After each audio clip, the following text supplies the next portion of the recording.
Audio Reading presents The Happy Prince and Other Tales by Oscar Wilde. The Happy Prince. High above the city, on a tall column, stood the statue of the Happy Prince. He was gilded all over with thin leaves of fine gold, for eyes he had two bright sapphires, and a large red ruby glowed on his sword hilt. He was very much admired, indeed. "He is as beautiful as a weathercock," remarked one of the town councillors, who wished to gain a reputation for having artistic tastes. "Only not quite so useful," he added, fearing lest people should think him unpractical, which he really was not. "Why can't you be like the Happy Prince?" asked a sensible mother of her little boy who was crying for the moon. "The Happy Prince never dreams of crying for anything." "I am glad there is someone in the world who is quite happy," muttered a disappointed man as he gazed at the wonderful statue. "He looks just like an angel," said the charity children as they came out of the cathedral in their bright scarlet cloaks and their clean white pinafores. "How do you know?" said the mathematical master. "You have never seen one." "Ah, but we have, in our dreams," answered the children. And the mathematical master frowned and looked very severe, for he did not approve of children dreaming. One night there flew over the city a little swallow. His friends had gone away to Egypt 6 weeks before, but he had stayed behind, for he was in love with the most beautiful Ree. He had met her early in the spring as he was flying down the river after a big yellow moth, and had been so attracted by her slender waist that he had stopped to talk to her. "Shall I love you?" said the swallow, who liked to come to the point at once, and the reed made him a low bow. So he flew round and round her, touching the water with his wings, and making silver ripples. This was his courtship, and it lasted all through the summer. "It is a ridiculous attachment," twittered the other swallows. "She has no money, and far too many relations." And indeed the river was quite full of reeds. Then, when the autumn came, they all flew away. After they had gone he felt lonely, and began to tire of his lady love. "She has no conversation," he said, "and I am afraid that she is a coquette, for she is always flirting with the wind." And certainly, whenever the wind blew, the reed made the most graceful curtseys. "I admit that she is domestic," he continued, "but I love traveling, and my wife, consequently, should love traveling also. Will you come away with me?" he said finally to her. But the reed shook her head. She was so attached to her home. "You have been trifling with me," he cried. "I am off to the pyramids. Goodbye." And he flew away. All day long he flew, and at night time he arrived at the city. "Where shall I put up?" he said. "I hope the town has made preparations." Then he saw the statue on the tall column. "I will put up there," he cried. "It is a fine position, with plenty of fresh air." So he alighted just between the feet of the Happy Prince. "I have a golden bedroom," he said softly to himself as he looked round, and he prepared to go to sleep. But just as he was putting his head under his wing, a large drop of water fell on him. "What a curious thing," he cried. "There is not a single cloud in the sky. The stars are quite clear and bright, and yet it is raining.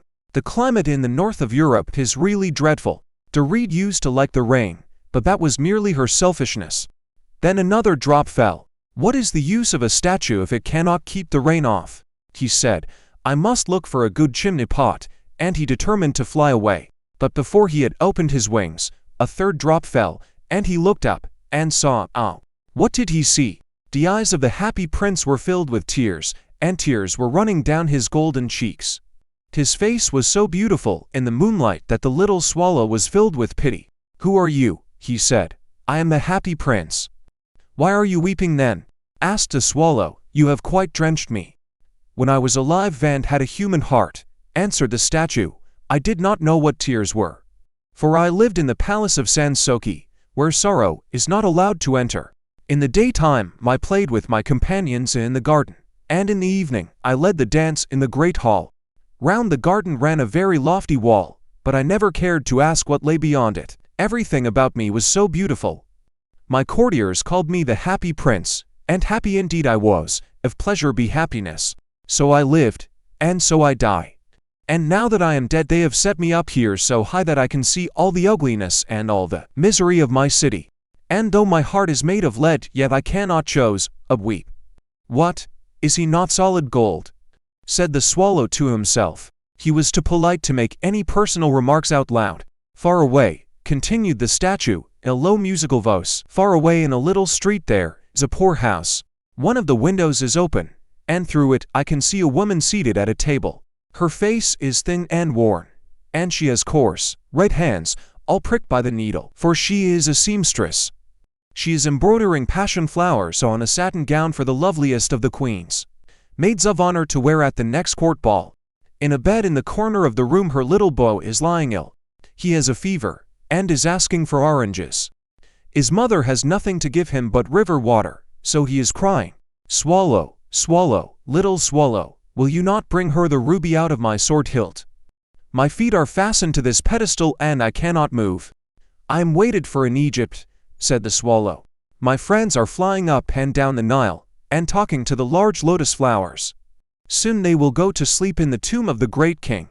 The king is there himself in his painted coffin. He is wrapped in yellow linen, and embalmed with spices. Round his neck is a chain of pale green jade, and his hands are like withered leaves. Swallow, swallow, little swallow," said the prince, "will you not stay with me for one night, and be my messenger? The boy is so thirsty, and the mother so sad." "I don't think I like bows," answered the swallow. "Last summer, when I was staying on the river, there were two rude bows, the miller's sons, who were always throwing stones at me. They never hit me, of course. We swallows fly far too well for that, and besides, I come of a family famous for its agility. But still, it was a mark of disrespect." But the happy prince looked so sad that the little swallow was sorry. "It is very cold here," he said, "but I will stay with you for one night, and be your messenger." "Thank you, little swallow," said the prince. So the swallow picked out the great ruby from the prince's sword, and flew away with it in his beak over the roofs of the town. He passed by the cathedral tower, where the white marble angels were sculptured. He passed by the palace and heard the sound of dancing. A beautiful girl came out on the balcony with her lover. "How wonderful the stars are," he said to her, "and how wonderful is the power of love." "I hope my dress will be ready in time for the state ball," she answered. "I have ordered passion flowers to be embroidered on it, but the seamstresses are so lazy." He passed over the river, and saw the lanterns hanging to the masts of the ships. He passed over the ghetto, and saw the old Jews bargaining with each other, and weighing out money in copper scales. At last he came to the poor house and looked in. The beau was tossing feverishly on his bed, and the mother had fallen asleep, she was so tired. And he hopped, and laid the great ruby on the table beside the woman's thimble. Then he flew gently round the bed, fanning the beau's forehead with his wings. "How cool I feel," said the beau. "I must be getting better." And he sank into a delicious slumber. Then the swallow flew back to the happy prince, and told him what he had done. "It is curious," he remarked, "but I feel quite warm now, although it is so cold." "That is because you have done a good action," said the prince. And the little swallow began to think, and then he fell asleep. Thinking always made him sleepy. When day broke he flew down to the river and had a bath. "What a remarkable phenomenon," said the professor of ornithology as he was passing over the bridge. "A swallow in winter," and he wrote a long letter about it to the local newspaper. Everyone quoted it. It was full of so many words that they could not understand. "Tonight I go to Egypt," said the swallow, and he was in high spirits at the prospect. He visited all the public monuments, and sat a long time on top of the church steeple. Wherever he went the sparrows chirruped, and said to each other, "What a distinguished stranger!" So he enjoyed himself very much. When the moon rose he flew back to the happy prince. "Have you any commissions for Egypt?" he cried. "I am just starting." "Swallow, swallow, little swallow," said the prince, "will you not stay with me one night longer?" "I am waited for in Egypt," answered the swallow. "Tomorrow my friends will fly up to the second cataract. The river horse couches there among the bulrushes, and on a great granite throne sits the god Memnon. All night long he watches the stars, and when the morning star shines he utters one cry of joy, and then he is silent. At noon the yellow lions come down to the water's edge to drink. They have eyes like green beryls, and their roar is louder than the roar of the cataract." "Swallow, swallow, little swallow," said the prince. "Far away across the city I see a young man in a garret. He is leaning over a desk covered with papers, and in a tumbler by his side there is a bunch of withered violets. His hair is brown and crisp, and his lips are red as a pomegranate, and he has large and dreamy eyes.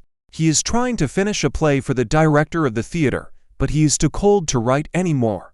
There is no fire in the grate, and hunger has made him faint. I will wait with you one night longer, said the swallow, who really had a good heart. Shall I take him another ruby? Alas, I have no ruby now, said the prince. Mine are all that I have left. They are made of rare sapphires, which were brought out of India 1,000 years ago. Pluck out one of them and take it to him. He will sell it to the jeweler, and buy food and firewood, and finish his play. Dear prince, said the swallow, I cannot do that. And he began to weep. Swallow, swallow, little swallow, said the prince, do as I command you. So the swallow plucked out the prince's eye, and flew away to the student's garret. It was easy enough to get in, as there was a hole in the roof. Through this he darted, and came into the room. The young man had his head buried in his hands, so he did not hear the flutter of the bird's wings. And when he looked up he found the beautiful sapphire lying on the withered violets. I am beginning to be appreciated, he cried. This is from some great admirer. Now I can finish my play, and he looked quite happy. The next day the swallow flew down to the harbor. He sat on the mast of a large vessel and watched the sailors hauling big chests out of the hold with ropes. Heave ahoy, they shouted as each chest came up. I'm going to Egypt, cried the swallow, but nobody minded. And when the moon rose he flew back to the happy prince. I am come to bid you goodbye, he cried. Swallow, swallow, little swallow, said the prince, will you not stay with me one night longer? It is winter, answered the swallow, and the chill snow will soon be here. In Egypt the sun is warm on the green palm trees, and the crocodiles lie in the mud and look lazily about them. My companions are building a nest in the temple of Baalbec, and the pink and white doves are watching them, and cooing to each other. Dear prince, I must leave you, but I will never forget you, and next spring I will bring you back to beautiful jewels in place of those you have given away. The ruby shall be redder than a red rose, and the sapphire shall be as blue as the great sea. In the square below, said the happy prince, there stands a little match girl. She has let her matches fall in the gutter, and they are all spoiled. Her father will beat her if she does not bring home some money, and she is crying. She has no shoes or stockings, and her little head is bare. Pluck out my other eye, and give it to her, and her father will not beat her. I will stay with you one night longer, said the swallow, but I cannot pluck out your eye. You would be quite blind then. Swallow, swallow, little swallow, said the prince, do as I command you. So he plucked out the prince's other eye, and darted down with it. He swooped past the match girl, and slipped a jewel into the palm of her hand. What a lovely bit of glass, cried the little girl, and she ran home, laughing. Then the swallow came back to the prince. You are blind now, he said, so I will stay with you always. No, little swallow, said the poor prince, you must go away to Egypt. I will stay with you always, said the swallow, and he slept at the prince's feet. All the next day he sat on the prince's shoulder and told him stories of what he had seen in strange lands. He told him of the red ibises, who stand in long rows on the banks of the Nile and catch goldfish in their beaks. Of the Sphinx, who is as old as the world itself, and lives in the desert, and knows everything. Of the merchants, who walk slowly by the side of their camels, and carry amber beads in their hands. Of the king of the mountains of the moon, who is as black as ebony, and worships a large crystal. Of the great green snake that sleeps in a palm tree, and has 20 priests to feed it with honey cakes. And of the pygmies who sail over a big lake on large flat leaves, and are always at war with the butterflies. Dear little swallow, said the prince, you tell me of marvelous things. But more marvelous than anything is the suffering of men and of women. There is no mystery so great as misery. Fly over my city, little swallow, and tell me what you see there. So the swallow flew over the great city, and saw the rich making merry in their beautiful houses, while the beggars were sitting at the gates. He flew into dark lanes, and saw the white faces of starving children looking out listlessly at the black streets. Under the archway of a bridge two little boys were lying in one another's arms to try and keep themselves warm. How hungry we are, they said. You must not lie here, shouted the watchman, and they wandered out into the rain. Then he flew back and told the prince what he had seen. I am covered with fine gold, said the prince. You must take it off, leaf by leaf, and give it to my poor. The living always think that gold can make them happy. Leaf after leaf of the fine gold the swallow picked off, till the happy prince looked quite dull and grey. Leaf after leaf of the fine gold he brought to the poor, and the children's faces grew rosier, and they laughed and played games in the street. "We have bread now," they cried. Then the snow came, and after the snow came the frost. The streets looked as if they were made of silver, they were so bright and glistening. Long icicles, like crystal daggers, hung down from the eaves of the houses. Everybody went about in furs, and the little boys wore scarlet caps and skated on the ice. The poor little swallow grew colder and colder, but he would not leave the prince. He loved him too well. He picked up crumbs outside the baker's door when the baker was not looking and tried to keep himself warm by flapping his wings. But at last he knew that he was going to die. He had just strength to fly up to the prince's shoulder once more. "Goodbye, dear prince," he murmured. "Will you let me kiss your hand?" "I am glad that you are going to Egypt at last, little swallow," said the prince. "You have stayed too long here. But you must kiss me on the lips, for I love you." "It is not to Egypt that I am going," said the swallow. "I am going to the house of death. Death is the brother of sleep, is he not?" And he kissed the happy prince on the lips, and fell down dead at his feet. At that moment a curious crack sounded inside the statue, as if something had broken. The fact is that the leaden heart had snapped right in two. It certainly was a dreadfully hard frost. Early the next morning the mayor was walking in the square below in company with the town councillors. As they passed the column he looked up at the statue. "Dear me, how shabby the happy prince looks," he said. "How shabby indeed," cried the town councillors, who always agreed with the mayor. And they went up to look at it. "The ruby has fallen out of his sword, his eyes are gone, and he is golden no longer," said the mayor. "In fact, he is little better than a beggar." "Little better than a beggar," said the town councillors. "And here is actually a dead bird at his feet," continued the mayor. "We must really issue a proclamation that birds are not to be allowed to die here."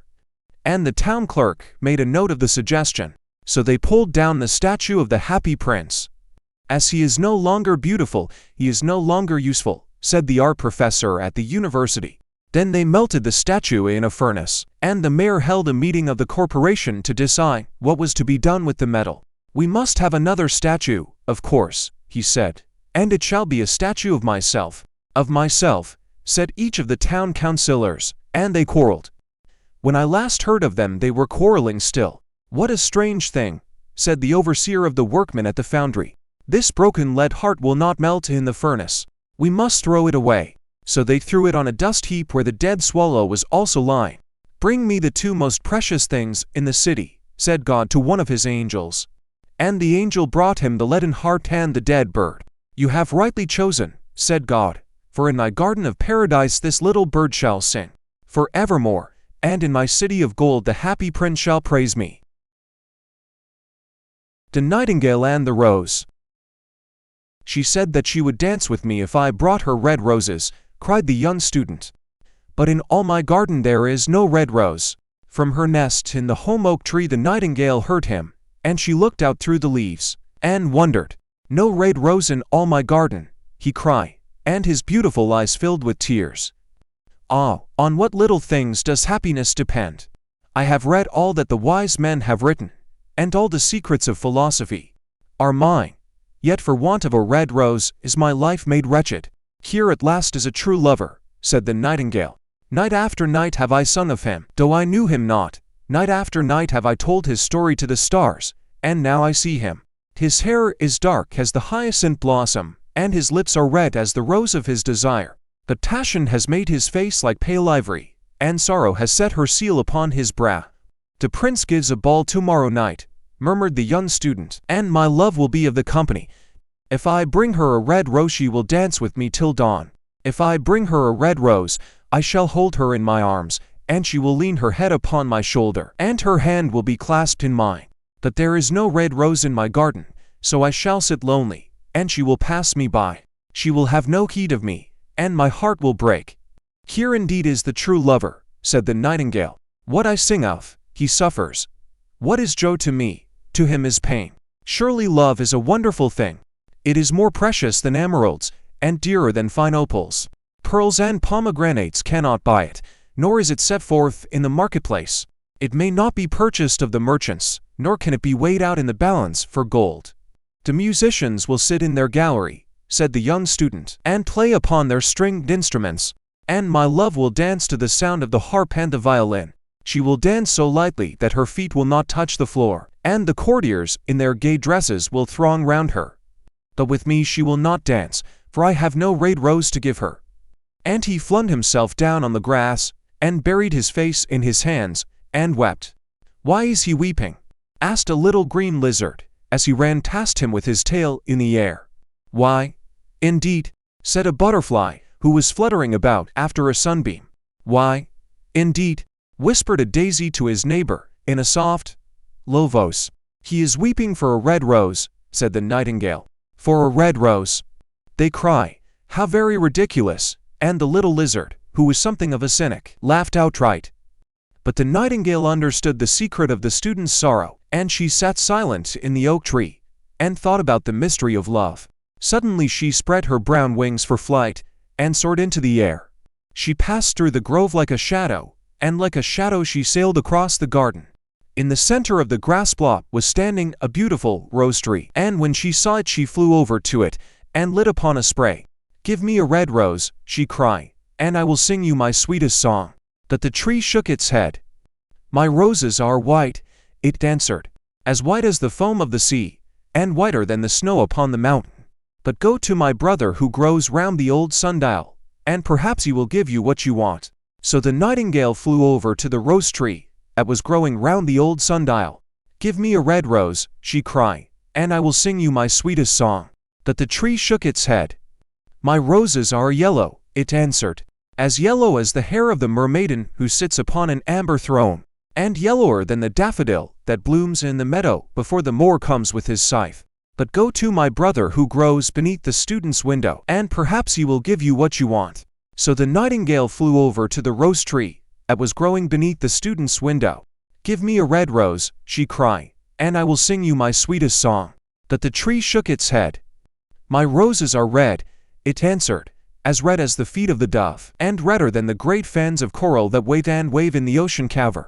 But the winter has chilled my veins, and the frost has nipped my buds, and the storm has broken my branches, and I shall have no roses at all this year. One red rose is all I want, cried the nightingale. Only one red rose. Is there no way by which I can get it? There is a way, answered the tree, but it is so terrible that I dare not tell it to you. Tell it to me, said the nightingale. I am not afraid. If you want a red rose, said the tree, you must build it out of music by moonlight, and stain it with your own heart's blood. You must sing to me with your breast against a thorn. All night long you must sing to me, and the thorn must pierce your heart, and your lifeblood must flow into my veins, and become mine. Death is a great price to pay for a red rose, cried the nightingale, and life is very dear to all. It is pleasant to sit in the greenwood, and to watch the sun in his chariot of gold, and the moon in her chariot of pearl.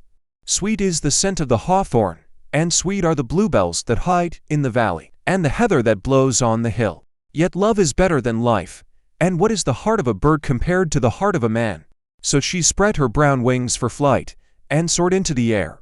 She swept over the garden like a shadow, and like a shadow she sailed through the grove. The young student was still lying on the grass where she had left him, and the tears were not yet dry in his beautiful eyes. Be happy, cried the nightingale, be happy. You shall have your red rose. I will build it out of music by moonlight, and stain it with my own heart's blood. All that I ask of you in return is that you will be a true lover, for love is wiser than philosophy, though she is wise, and mightier than power, though he is mighty. Flame-colored are his wings, and colored like flame is his body. His lips are sweet as honey, and his breath is like frankincense. The student looked up from the grass, and listened, but he could not understand what the nightingale was saying to him, for he only knew the things that are written down in books. But the oak tree understood, and felt sad, for he was very fond of the little nightingale who had built her nest in his branches. Sing me one last song, he whispered. I shall feel very lonely when you are gone. So the nightingale sang to the oak tree, and her voice was like water bubbling from a silver jar. When she had finished her song, the student got up, and pulled a notebook and a lead pencil out of his pocket. She has form, he said to himself as he walked away through the grove, that cannot be denied to her. But has she got feeling? I am afraid not. In fact, she is like most artists. She is all style, without any sincerity. She would not sacrifice herself for others. She thinks merely of music, and everybody knows that the arts are selfish. Still, it must be admitted that she has some beautiful notes in her voice. What a pity it is that they do not mean anything, or do any practical good. And he went into his room, and lay down on his little pallet bed, and began to think of his love. And, after a time, he fell asleep. And when the moon shone in the heavens, the nightingale flew to the rose tree, and set her breast against the thorn. All night long she sang with her breast against the thorn, and the cold crystal moon leaned down and listened. All night long she sang, and the thorn went deeper and deeper into her breast, and her lifeblood ebbed away from her. She sang first of the birth of love in the heart of a boy and a girl, and on the topmost spray of the rose tree there blossomed a marvelous rose, petal following petal, as song followed song. Pale was it, at first, as the mist that hangs over the river, pale as the feet of the morning, and silver as the wings of the dawn, as the shadow of a rose in a mirror of silver, as the shadow of a rose in a water pool. So was the rose that blossomed on the topmost spray of the tree, that the tree cried to the nightingale to press closer against the thorn. Press closer, little nightingale, cried the tree, or the day will come before the rose is finished.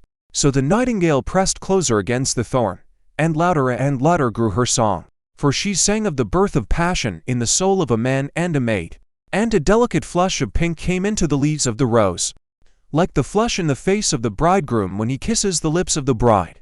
That the thorn had not yet reached her heart, so the rose's heart remained white, for only a nightingale's heart's blood can crimson the heart of a rose.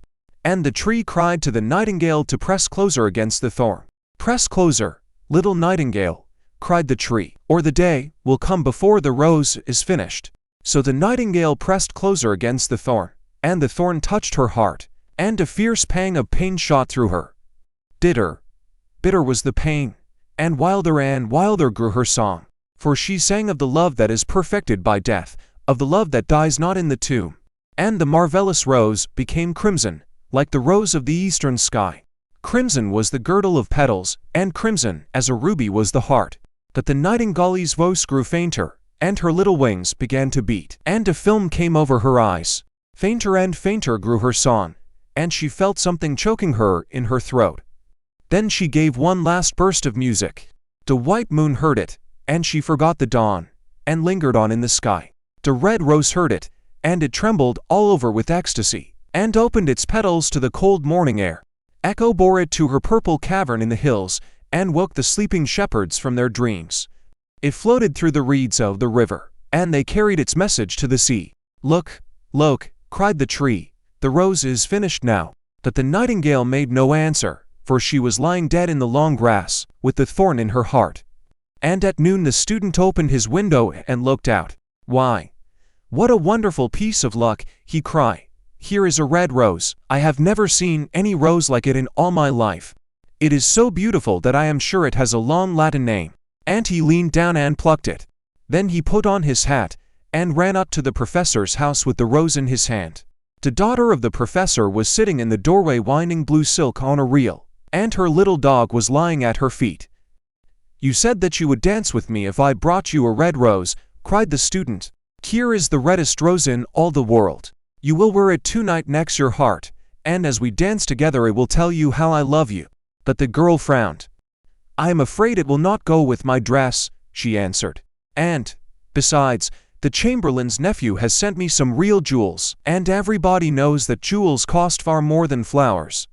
Well, upon my word, you are very ungrateful, said the student angrily. And he threw the rose into the street, where it fell into the gutter, and a cartwheel went over it.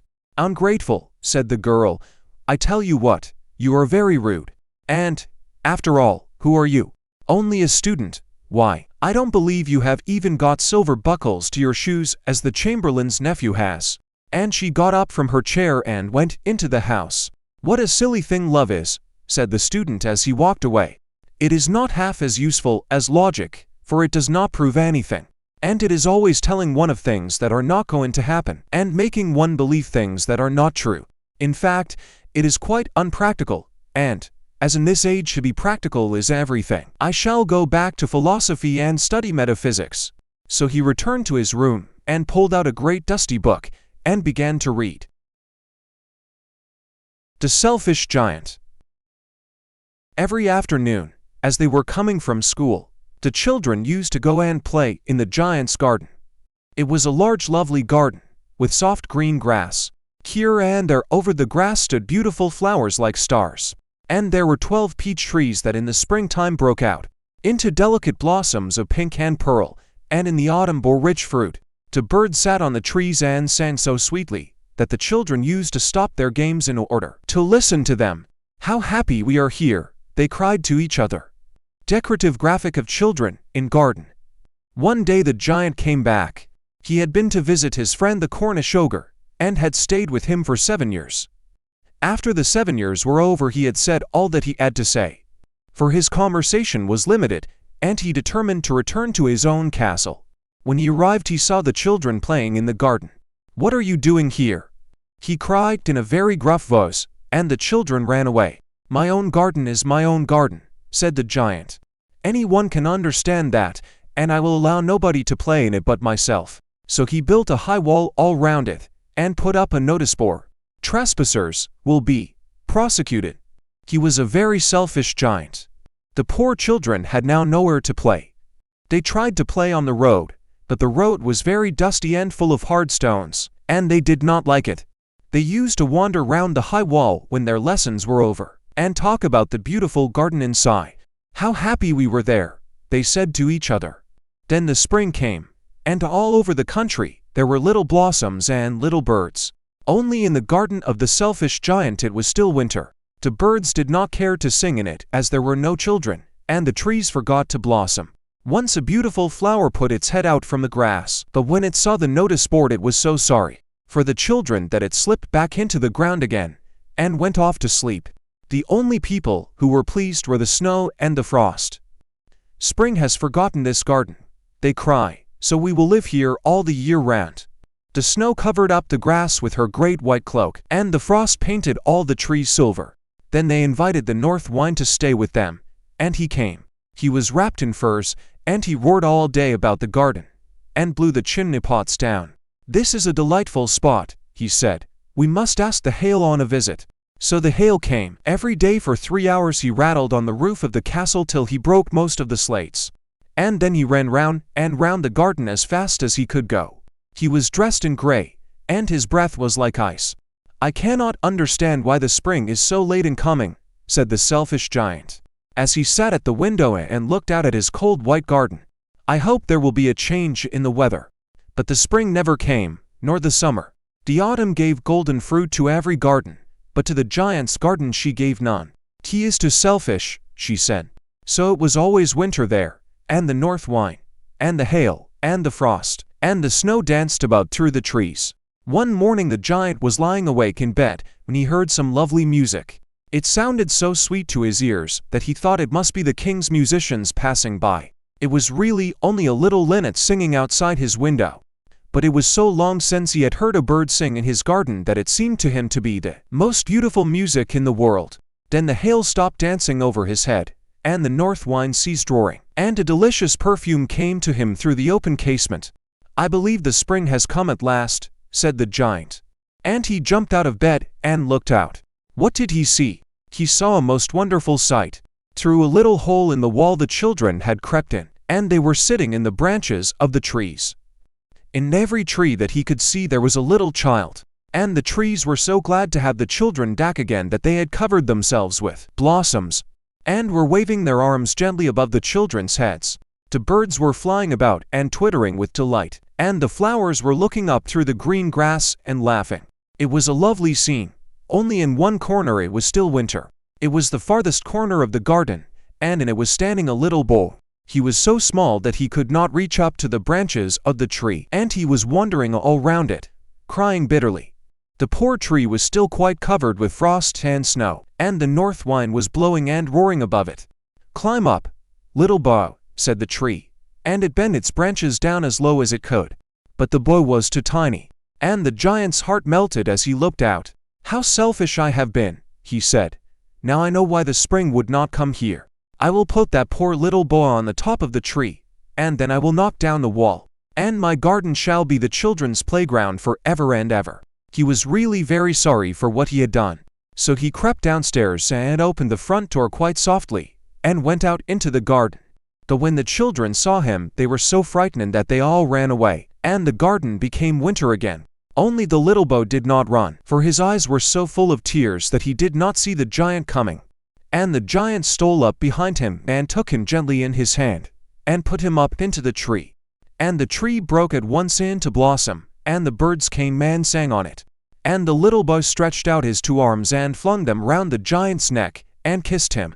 And the other children, when they saw that the giant was not wicked any longer, came running back, and with them came the spring.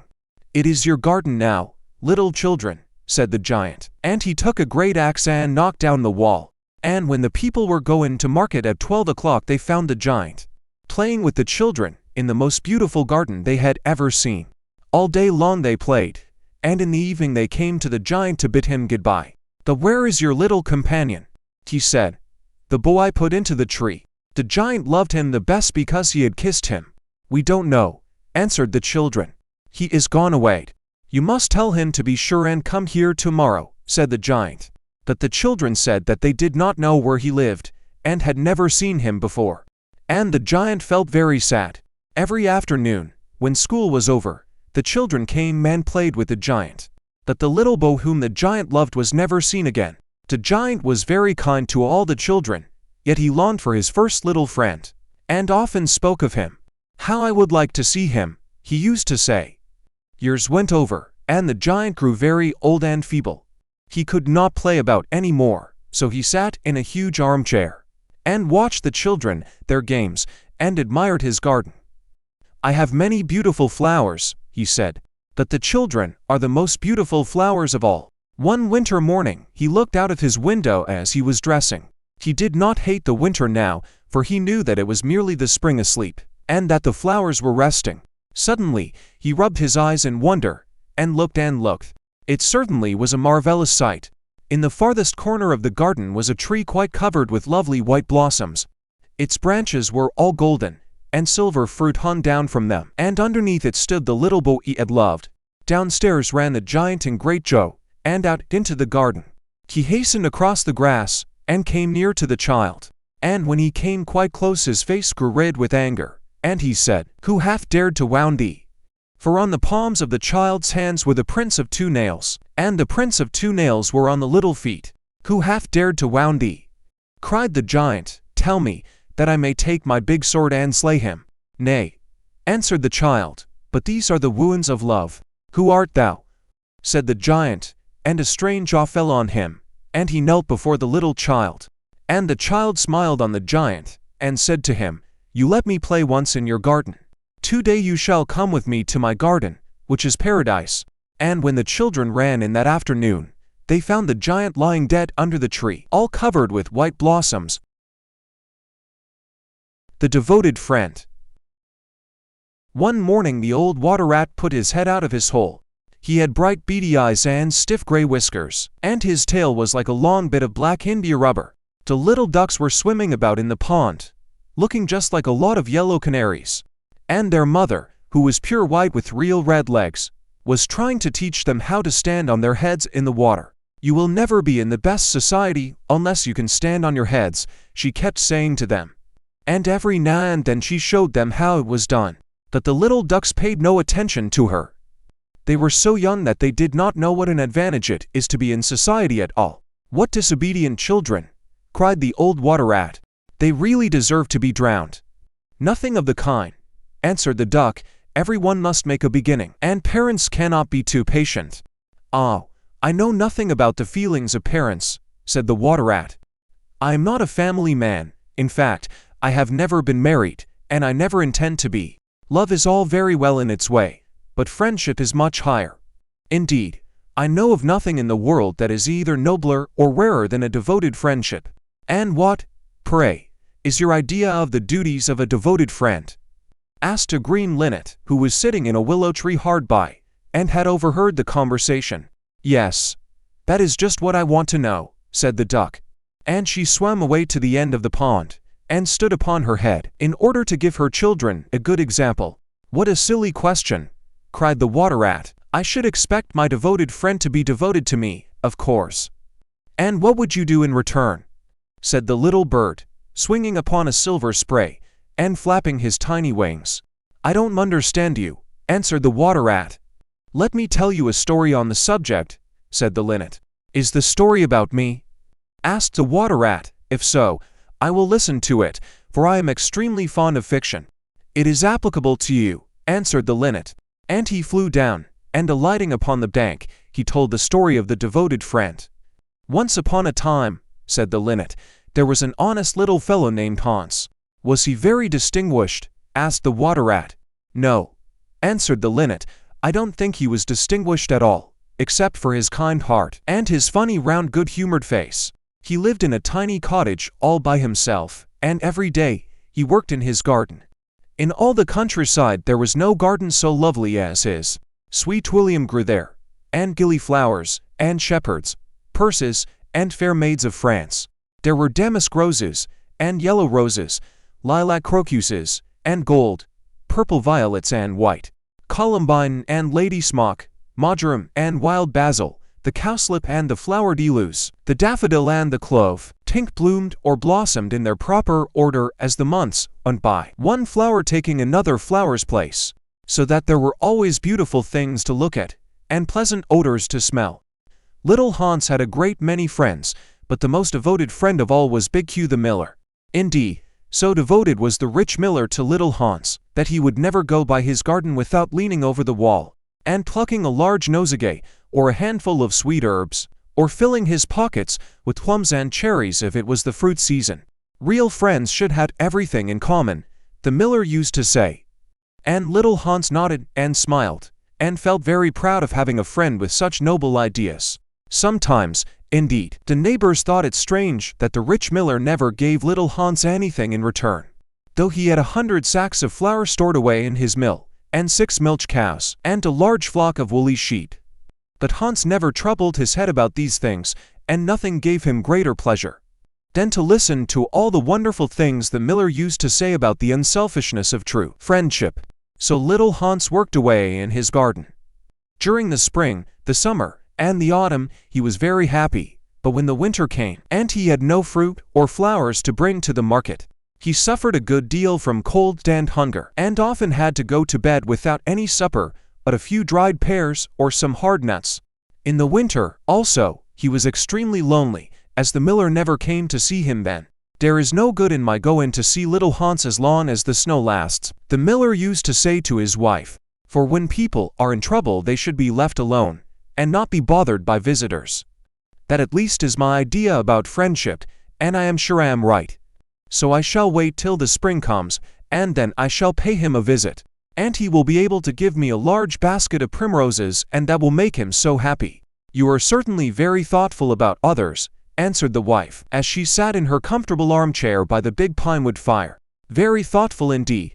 It is quite a treat to hear you talk about friendship.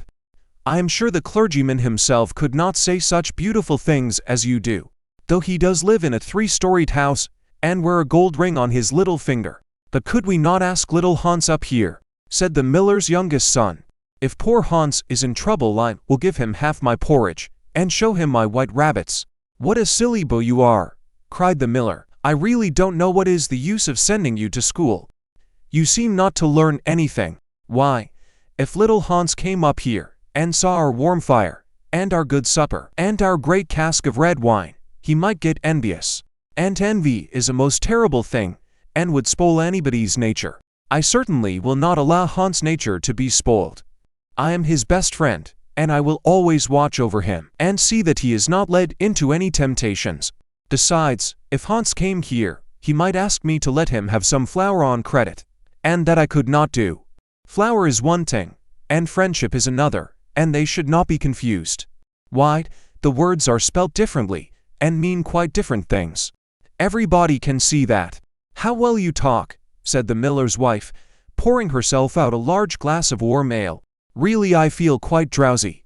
It is just like being in church." "Lots of people act well," answered the miller. But very few people talk well, which shows that talking is much the more difficult thing of the two, and much the finer thing also. And he looked sternly across the table at his little son, who felt so ashamed of himself, that he hung his head down, and grew quite scarlet, and began to cry into his tea. However, he was so young that you must excuse him. "Is that the end of the story?" asked the water rat. "Certainly not," answered the linnet, "that is the beginning." "Then you are quite behind the age," said the water rat. "Every good storyteller nowadays starts with the end, and then goes on to the beginning, and concludes with the middle. That is the new method. I heard all about it the other day from a critic who was walking round the pond with a young man. He spoke of the matter at great length, and I am sure he must have been right, for he had blue spectacles and a bald head, and whenever the young man made any remark, he always answered pooh. But pray go on with your story. I like the miller immensely. I have all kinds of beautiful sentiments myself, so there is a great sympathy between us." "Well," said the linnet, hopping now on one leg and now on the other, "as soon as the winter was over, and the primroses began to open their pale yellow stars, the miller said to his wife that he would go down and see little Hans. "Why, what a good heart you have!" cried his wife. "You are always thinking of others. And mind you take the big basket with you for the flowers." So the miller tied the sails of the windmill together with a strong iron chain, and went down the hill with the basket on his arm. "Good morning, little Hans," said the miller. "Good morning," said Hans, leaning on his spade, and smiling from ear to ear. "And how have you been all the winter?" said the miller. "Well, really," cried Hans, "it is very good of you to ask, very good indeed. I am afraid I had rather a hard time of it, but now the spring has come, and I am quite happy, and all my flowers are doing well." "We often talked of you during the winter, Hans," said the miller, "and wondered how you were getting on." "That was kind of you," said Hans. "I was half afraid you had forgotten me." "Hans, I am surprised at you," said the miller. "Friendship never forgets. That is the wonderful thing about it, but I am afraid you don't understand the poetry of life. How lovely your primroses are looking, by the by." "They are certainly very lovely," said Hans, "and it is a most lucky thing for me that I have so many. I am going to bring them into the market and sell them to the burgomaster's daughter, and buy back my wheelbarrow with the money." "Buy back your wheelbarrow? You don't mean to say you have sold it? What a very stupid thing to do." "Well, the fact is," said Hans, "that I was obliged to. You see, the winter was a very bad time for me, and I really had no money all to buy bread with. So I first sold the silver buttons off my Sunday coat, and then I sold my silver chain, and then I sold my big pipe, and at last I sold my wheelbarrow. But I am going to buy them all back again now." "Hans," said the miller, "I will give you my wheelbarrow. It is not in very good repair. Indeed, one side is gone, and there is something wrong with the wheel spokes. But in spite of that I will give it to you. I know it is very generous of me, and a great many people would think me extremely foolish for parting with it, but I am not like the rest of the world. I think that generosity is the essence of friendship, and, besides, I have got a new wheelbarrow for myself. Yes, you may set your mind at ease, I will give you my wheelbarrow." "Well, really, that is generous of you," said little Hans, and his funny round face glowed all over with pleasure. "I can easily put it in repair, as I have a plank of wood in the house." "A plank of wood," said the miller. "Why, that is just what I want for the roof of my barn. There is a very large hole in it, and the corn will all get damp if I don't stop it up." "How lucky you mentioned it. It is quite remarkable how one good action always breeds another. I have given you my wheelbarrow, and now you are going to give me your plank. Of course, the wheelbarrow is worth far more than the plank, but true friendship never notices things like that. Pray get it at once, and I will set to work at my barn this very day." "Certainly," cried little Hans, and he ran into the shed and dragged the plank out. "It is not a very big plank," said the miller, looking at it, "and I am afraid that after I have mended my barn roof there won't be any left for you to mend the wheelbarrow with. But, of course, that is not my fault. And now, as I have given you my wheelbarrow, I am sure you would like to give me some flowers in return. Here is the basket, and mind you fill it quite full." "Quite full," said little Hans, rather sorrowfully, for it was really a very big basket. and he knew that if he filled it, he would have no flowers left for the market, and he was very anxious to get his silver buttons back. "Well, really," answered the miller, "as I have given you my wheelbarrow, I don't think that it is much to ask you for a few flowers. I may be wrong, but I should have thought that friendship, true friendship, was quite free from selfishness of any kind." "My dear friend, my best friend," cried little Hans, "you are welcome to all the flowers in my garden. I would much sooner have your good opinion than my silver buttons, any day." And he ran and plucked all his pretty primroses, and filled the miller's basket. "Goodbye, little Hans," said the miller, as he went up the hill with the plank on his shoulder, and the big basket in his hand. "Goodbye," said little Hans, and he began to dig away quite merrily. He was so pleased about the wheelbarrow. The next day, he was nailing up some honeysuckle against the porch, when he heard the miller's voice calling to him from the road. So he jumped off the ladder, and ran down the garden, and looked over the wall. There was the miller with a large sack of flour on his back. "Dear little Hans," said the miller, "would you mind carrying this sack of flour for me to market?" "Oh, I am so sorry," said Hans, "but I am really very busy today. I have got all my creepers to nail up, and all my flowers to water, and all my grass to roll." "Well, really," said the miller, "I think that, considering that I am going to give you my wheelbarrow, it is rather unfriendly of you to refuse." "Oh, don't say that," cried little Hans. "I wouldn't be unfriendly for the whole world." And he ran in for his cap, and trudged off with the big sack on his shoulders. It was a very hot day, and the road was terribly dusty, and before Hans had reached the 6th milestone he was so tired that he had to sit down and rest. However, he went on bravely, and at last he reached the market. After he had waited there some time, he sold the sack of flour for a very good price. And then he returned home at once, for he was afraid that if he stopped till late he might meet some robbers on the way. "It has certainly been a hard day," said little Hans to himself as he was going to bed. "But I am glad I did not refuse the miller, for he is my best friend, and, besides, he is going to give me his wheelbarrow." Early the next morning the miller came down to get the money for his sack of flour. But little Hans was so tired that he was still in bed. "Upon my word," said the miller, "you are very lazy. Really, considering that I am going to give you my wheelbarrow, I think you might work harder. Idleness is a great sin, and I certainly don't like any of my friends to be idle or sluggish. You must not mind my speaking quite plainly to you. Of course I should not dream of doing so if I were not your friend. But what is the good of friendship if one cannot say exactly what one means? Anybody can say charming things and try to please and to flatter.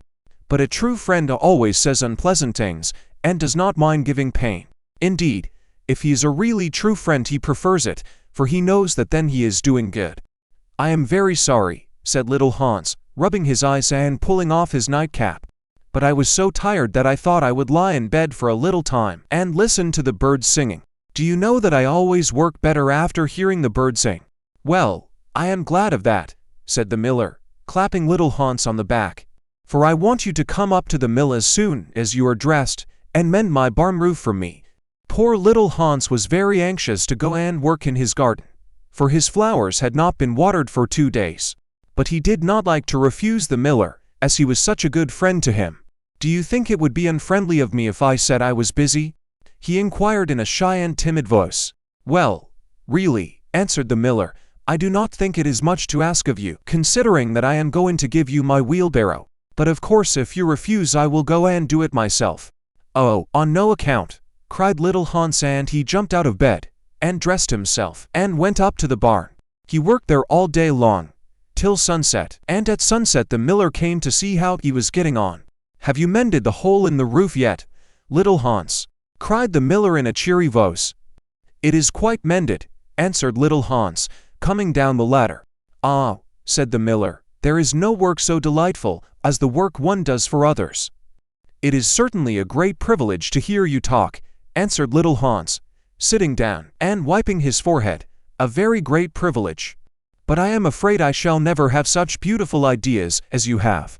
"Oh, they will come to you," said the miller, "but you must take more pains. At present you have only the practice of friendship. Some day you will have the theory also." "Do you really think I shall?" asked little Hans. "I have no doubt of it," answered the miller, But now that you have mended the roof, you had better go home and rest. For I want you to drive my sheep to the mountain tomorrow." Poor little Hans was afraid to say anything to this, and early the next morning the miller brought his sheep round to the cottage, and Hans started off with them to the mountain. It took him the whole day to get there and back, and when he returned he was so tired that he went off to sleep in his chair and did not wake up till it was broad daylight. "What a delightful time I shall have in my garden," he said, and he went to work at once. But somehow he was never able to look after his flowers at all, for his friend the miller was always coming round and sending him off on long errands, or getting him to help at the mill. Little Hans was very much distressed at times, as he was afraid his flowers would think he had forgotten them, but he consoled himself by the reflection that the miller was his best friend. Besides, he used to say, "He is going to give me his wheelbarrow, and that is an act of pure generosity." So little Hans worked away for the miller, and the miller said all kinds of beautiful things about friendship, which Hans took down in a notebook and used to read over at night, for he was a very good scholar. Now it happened that one evening little Hans was sitting by his fireside, when a loud rap came at the door. It was a very wild night, and the wind was blowing and roaring round the house so terribly, that at first he thought it was merely the storm. But a second rap came, and then a third, louder than any of the others. "It is some poor traveler," said little Hans to himself, and he ran to the door. There stood the miller with a lantern in one hand and a big stick in the other. "Dear little Hans," cried the miller, "I am in great trouble. My little boy has fallen off a ladder and hurt himself, and I am going for the doctor. But he lives so far away, and it is such a bad night, that it has just occurred to me that it would be much better if you went instead of me. You know I am going to give you my wheelbarrow, and so it is only fair that you should do something for me in return." "Certainly," cried little Hans, "I take it quite as a compliment your coming to me, and I will start off at once. But you must lend me your lantern, as the night is so dark that I am afraid I might fall into the ditch." "I am very sorry," answered the miller, "but it is my new lantern, and it would be a great loss to me if anything happened to it." "Well, never mind, I will do without it," cried little Hans, and he took down his great fur coat and his warm scarlet cap, and tied a muffle around his throat, and started off. What a dreadful storm it was! The night was so black that little Hans could hardly see, and the wind was so strong that he could scarcely stand. However, he was very courageous, and after he had been walking about 3 hours, he arrived at the doctor's house, and knocked at the door. "Who is there?" cried the doctor, putting his head out of his bedroom window. "Little Hans, doctor." "What do you want, little Hans?" "The miller's son has fallen from a ladder, and has hurt himself, and the miller wants you to come at once." "All right," said the doctor, and he ordered his horse, and his big boots, and his lantern, and came downstairs, and rode off in the direction of the miller's house, little Hans trudging behind him. But the storm grew worse and worse, and the rain fell in torrents, and little Hans could not see where he was going, or keep up with the horse. At last he lost his way, and wandered off on the moor, which was a very dangerous place, as it was full of deep holes, and there poor little Hans was drowned.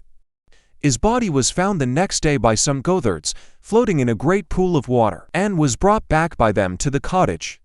Everybody went to little Hans' funeral, as he was so popular, and the miller was the chief mourner. "As I was his best friend," said the miller, "it is only fair that I should have the best place." So he walked at the head of the procession in a long black cloak, and every now and then he wiped his eyes with a big pocket handkerchief. "Little Hans is certainly a great loss to everyone," said the blacksmith, when the funeral was over, and they were all seated comfortably in the inn, drinking spiced wine and eating sweet cakes. "A great loss to me at any rate," answered the miller. "Why, I had as good as given him my wheelbarrow, and now I really don't know what to do with it. It is very much in my way at home, and it is in such bad repair that I could not get anything for it if I sold it. I will certainly take care not to give away anything again. One always suffers for being generous." "Well," said the water rat, after a long pause. "Well, that is the end," said the linnet. "But what became of the miller?" asked the water rat. "Oh, I really don't know," replied the linnet, "and I am sure that I don't care." "It is quite evident then that you have no sympathy in your nature," said the water rat. "I am afraid you don't quite see the moral of the story," remarked the linnet. "The what?" screamed the water rat. "The moral," Do you mean to say that the story has a moral? Certainly, said the linnet. Well, really, said the water rat, in a very angry manner. I think you should have told me that before you began.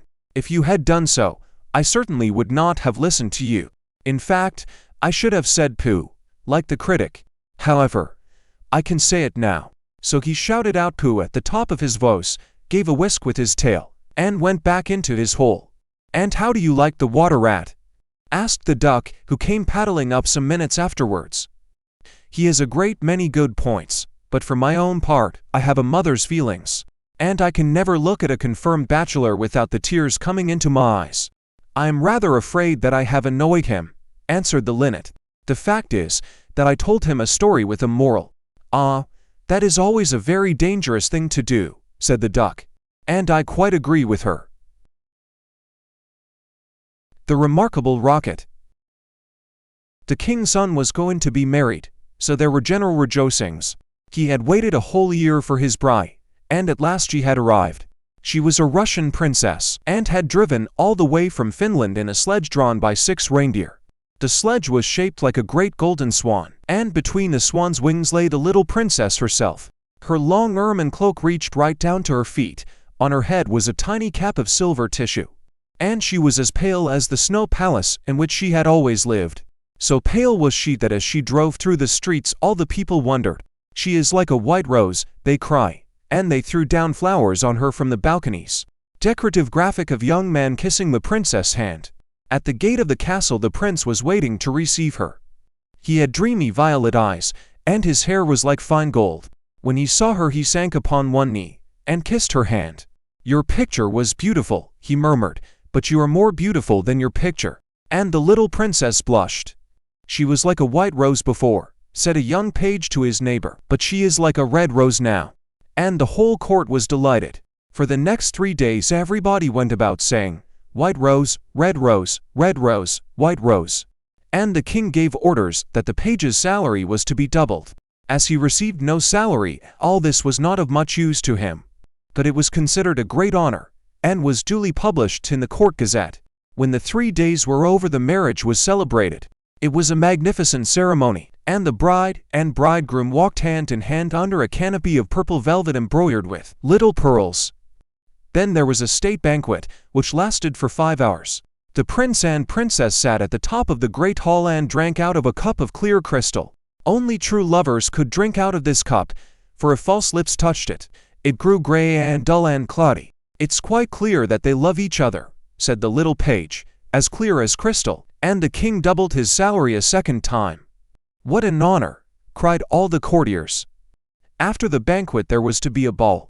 The bride and bridegroom were to dance the rose dance together, and the king had promised to play the flute. He played very badly, but no one had ever dared to tell him so, because he was the king. Indeed, he knew only 2 airs, and was never quite certain which one he was playing.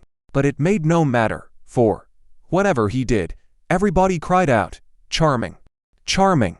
The last item on the program was a grand display of fireworks, to be let off exactly at midnight.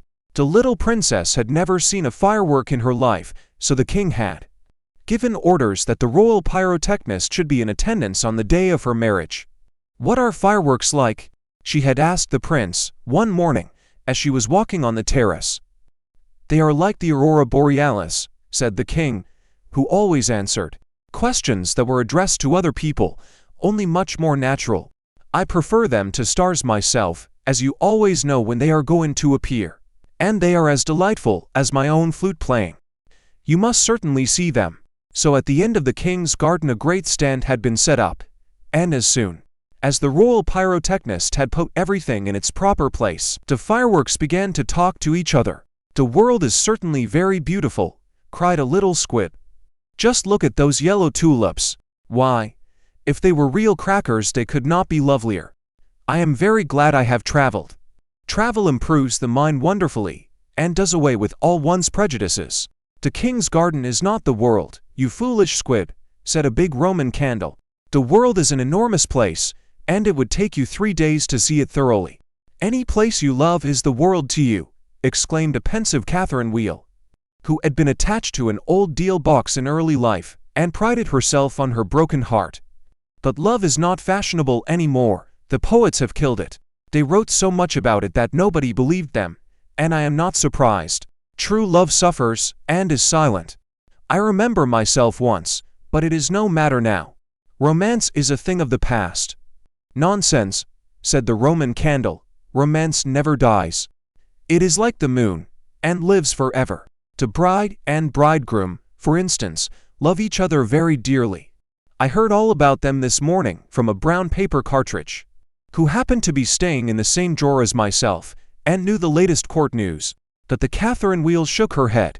Romance is dead. Romance is dead. Romance is dead, she murmured. She was one of those people who think that, if you say the same thing over and over a great many times, it becomes true in the end. Suddenly, a sharp, dry cough was heard, and they all looked round. It came from a tall, supercilious-looking rocket who was tied to the end of a lawn stick. He always coughed before he made any observation, so as to attract attention. Ahum, he said, and everybody listened except the poor Catherine Wheel, who was still shaking her head, and murmuring, "Romance is dead." "Order, order," cried out a cracker. He was something of a politician, and had always taken a prominent part in the local elections, so he knew the proper parliamentary expressions to use. "Quite dead," whispered the Catherine Wheel, and she went off to sleep. As soon as there was perfect silence, the rocket coughed a third time and began. He spoke with a very slow, distinct voice, as if he was dictating his memoirs, and always looked over the shoulder of the person to whom he was talking. In fact, he had a most distinguished manner. "How fortunate it is for the king's son," he remarked, "that he is to be married on the very day on which I am to be let off. Really, if it had been arranged beforehand, it could not have turned out better for him. But princes are always lucky." "Dear me," said the little squib, "I thought it was quite the other way, and that we were to be let off in the prince's honor." "It may be so with you," he answered. "Indeed, I have no doubt that it is, but with me it is different. I am a very remarkable rocket, and come of remarkable parents. My mother was the most celebrated Catherine Wheel of her day, and was renowned for her graceful dancing. When she made her great public appearance she spun round 19 times before she went out, and each time that she did so she threw into the air 7 pink stars. She was 3.5 feet in diameter, and made of the very best gunpowder. My father was a rocket like myself, and of French extraction. He flew so high that the people were afraid that he would never come down again. He did, though, for he was of a kindly disposition, and he made a most brilliant descent in a shower of golden rain. The newspapers wrote about his performance in very flattering terms. Indeed, the Court Gazette called him a triumph of pyrotechnic art. Pyrotechnic, you mean," said a Bengal light. "I know it is pyrotechnic, for I saw it written on my own canister." "Well, I said pyrotechnic," answered the rocket, in a severe tone of voice, and the Bengal light felt so crushed that he began at once to bully the little squibs, in order to show that he was still a person of some importance. "I was saying," continued the rocket, "I was saying. What was I saying?" "You were talking about yourself," replied the Roman candle. "Of course, I knew I was discussing some interesting subject when I was so rudely interrupted. I hate rudeness and bad manners of every kind, for I am extremely sensitive. No one in the whole world is so sensitive as I am quite sure of that." "What is a sensitive person?" said the cracker to the Roman candle. "A person who, because he has corns himself, always treads on other people's toes," answered the Roman candle in a low whisper, and the cracker nearly exploded with laughter. "Pray, what are you laughing at?" inquired the rocket. "I am not laughing. I am laughing because I am happy," replied the cracker. "That is a very selfish reason," said the rocket angrily. "What right have you to be happy? You should be thinking about others. In fact, you should be thinking about me. I am always thinking about myself, and I expect everybody else to do the same. That is what is called sympathy. It is a beautiful virtue, and I possess it in a high degree.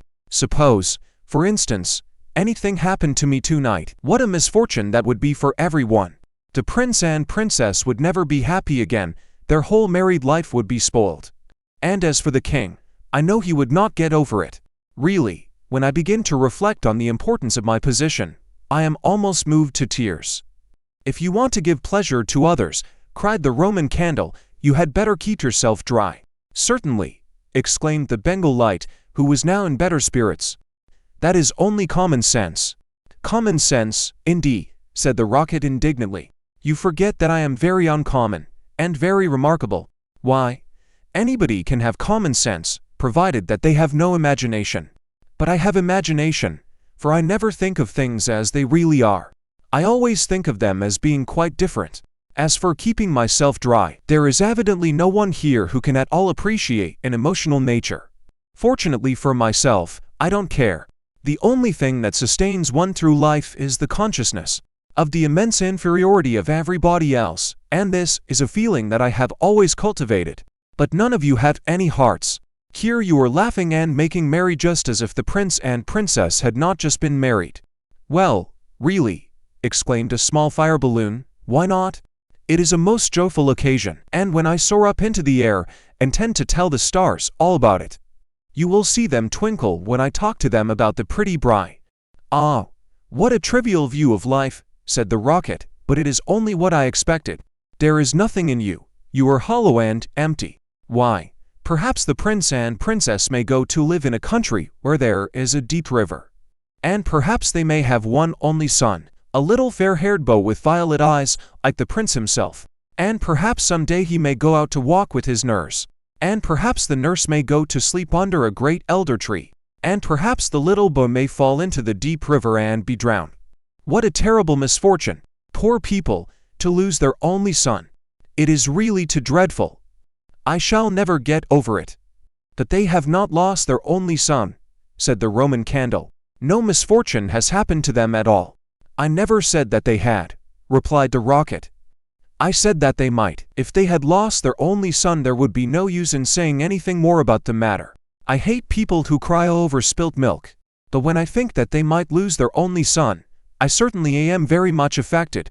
"You certainly are," cried the Bengal light. "In fact, you are the most affected person I ever met." "You are the rudest person I ever met," said the rocket, "and you cannot understand my friendship for the prince."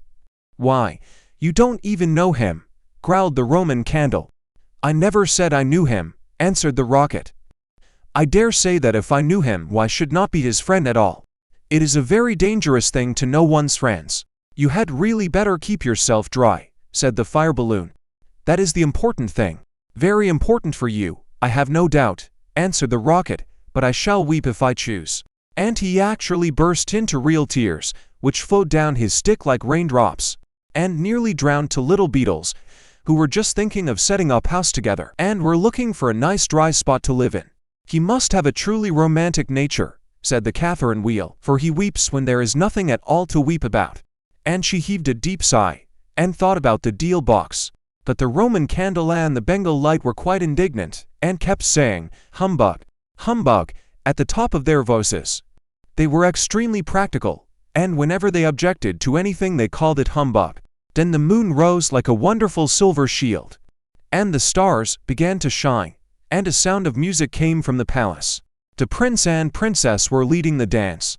They danced so beautifully that the tall white lilies peeped in at the window and washed them, and the great red poppies nodded their heads and beat time.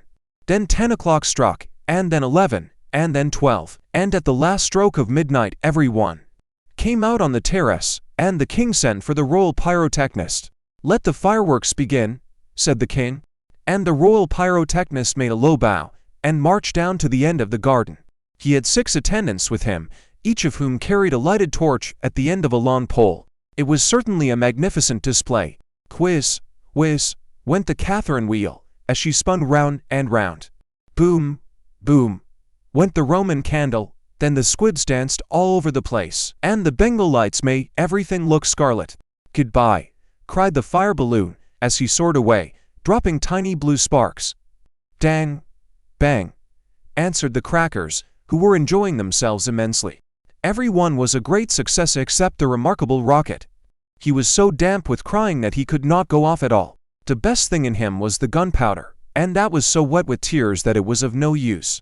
All his poor relations, to whom he would never speak, except with a sneer, shot up into the sky, like wonderful golden flowers with blossoms of fire. "Hootsa, hootsa," cried the court, And the little princess laughed with pleasure. "I suppose they are reserving me for some grand occasion," said the rocket. "No doubt that is what it means," and he looked more supercilious than ever. The next day the workmen came to put everything tidy. "This is evidently a deputation," said the rocket. "I will receive them with becoming dignity." So he put his nose in the air and began to frown severely, as if he were thinking about some very important subject. But they took no notice of him at all till they were just going away. Then one of them caught sight of him. "Hallo," he cried, "what a bad rocket!" And he threw him over the wall into the ditch. Bad rocket," he said, as he whirled through the air. "Impossible, grand rocket," that is what the man said. Bad and grand sound very much the same. Indeed, they often are the same. And he fell into the mud. "It is not comfortable here," he remarked, "but no doubt it is some fashionable watering place, and they have sent me away to recruit my health. My nerves are certainly very much shattered, and I require rest." Then a little frog, with bright jeweled eyes and a green mottled coat, swam up to him. "A new arrival, I see," said the frog. "Well, after all, there is nothing like mud. Give me rainy weather and a ditch, and I am quite happy. Do you think it will be a wet afternoon?" "I am sure I hope so, but the sky is quite blue and cloudless. What a pity." "Ahum, said the rocket, and he began to cough. "What a delightful voice you have," cried the frog. "Really, it is quite like a croak. And croaking is of course the most musical sound in the world. You will hear our glee club this evening. We sit in the old duck pond close by the farmer's house, and as soon as the moon rises we begin. It is so entrancing that everybody lies awake to listen to us. In fact, it was only yesterday that I heard the farmer's wife say to her mother that she could not get a wink of sleep at night on account of us. It is most gratifying to find oneself so popular." "Ahum, said the rocket angrily. He was very much annoyed that he could not get a word in. "A delightful voice, certainly," continued the frog. "I hope you will come over to the duck pond. I am off to look for my daughters. I have 6 beautiful daughters, and I am so afraid the pike may meet them. He is a perfect monster, and would have no hesitation in breakfasting off them. Well, goodbye. I have enjoyed our conversation very much, I assure you." "Conversation, indeed," said the rocket. "You have talked the whole time yourself. That is not conversation." "Somebody must listen," answered the frog, "and I like to do all the talking myself. It saves time, and prevents arguments." "But I like arguments," said the rocket. "I hope not," said the frog complacently. "Arguments are extremely vulgar, for everybody in good society holds exactly the same opinions. Goodbye a second time, I see my daughters in the distance." And the little frog swam away. "You are a very irritating person," said the rocket, "and very ill-bred. I hate people who talk about themselves, as you do, when one wants to talk about oneself, as I do. It is what I call selfishness, and selfishness is a most detestable thing, especially to any one of my temperament, for I am well known for my sympathetic nature. In fact, you should take example by me. You could not possibly have a better model. Now that you have the chance, you had better avail yourself of it, for I am going back to court almost immediately. I am a great favorite at court. In fact, the prince and princess were married yesterday in my honor. Of course you know nothing of these matters, for you are a provincial." "There is no good talking to him," said a dragonfly, who was sitting on the top of a large brown bulrush. "No good at all, for he has gone away." "Well, that is his loss, not mine," answered the rocket. "I am not going to stop talking to him merely because he pays no attention. I like hearing myself talk. It is one of my greatest pleasures. I often have long conversations all by myself, and I am so clever that sometimes I don't understand a single word of what I am saying." "Then you should certainly lecture on philosophy," said the dragonfly. And he spread a pair of lovely gauze wings and soared away into the sky. "How very silly of him not to stay here," said the rocket. "I am sure that he has not often got such a chance of improving his mind. However, I don't care a bit. Genius like mine is sure to be appreciated some day." And he sank down a little deeper into the mud. After some time a large white duck swam up to him. She had yellow legs and webbed feet, and was considered a great beauty on account of her waddle. "Quack, quack, quack," she said. "What a curious shape you are. May I ask, were you born like that, or is it the result of an accident?" "It is quite evident that you have always lived in the country," answered the rocket. "Otherwise you would know who I am. However, I excuse your ignorance. It would be unfair to expect other people to be as remarkable as oneself. You will no doubt be surprised to hear that I can fly up into the sky and come down in a shower of golden rain." "I don't think much of that," said the duck, "as I cannot see what use it is to anyone. Now, if you could plow the fields like the ox, or draw a cart like the horse, or look after the sheep like the collie dog, that would be something." "My good creature," cried the rocket in a very haughty tone of voice, "I see that you belong to the lower orders. A person of my position is never useful. We have certain accomplishments, and that is more than sufficient. I have no sympathy myself with industry of any kind, least of all with such industries as you seem to recommend. Indeed, I have always been of opinion that hard work is simply the refuge of people who have nothing whatever to do." "Well, well," said the duck, who was of a very peaceable disposition and never quarreled with anyone, "everybody has different tastes. I hope, at any rate, that you are going to take up your residence here." "Oh, dear no," cried the rocket. "I am merely a visitor, a distinguished visitor. The fact is that I find this place rather tedious. There is neither society here, nor solitude. In fact, it is essentially suburban. I shall probably go back to court, for I know that I am destined to make a sensation in the world." "I had thoughts of entering public life once myself," remarked the duck. "There are so many things that need reforming.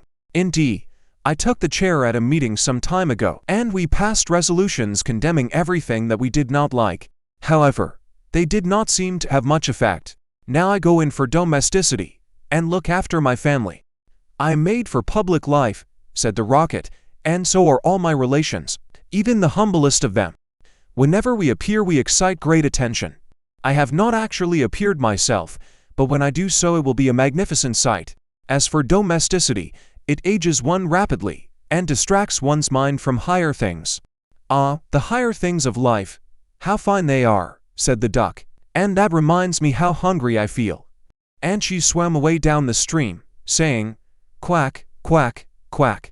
Come back, screamed the rocket, "I have a great deal to say to you." But the duck paid no attention to him. "I am glad that she has gone," he said to himself. "She has a decidedly middle-class mind." And he sank a little deeper still into the mud, and began to think about the loneliness of genius, when suddenly two little boys in white smocks came running down the bank, with a kettle and some faggots.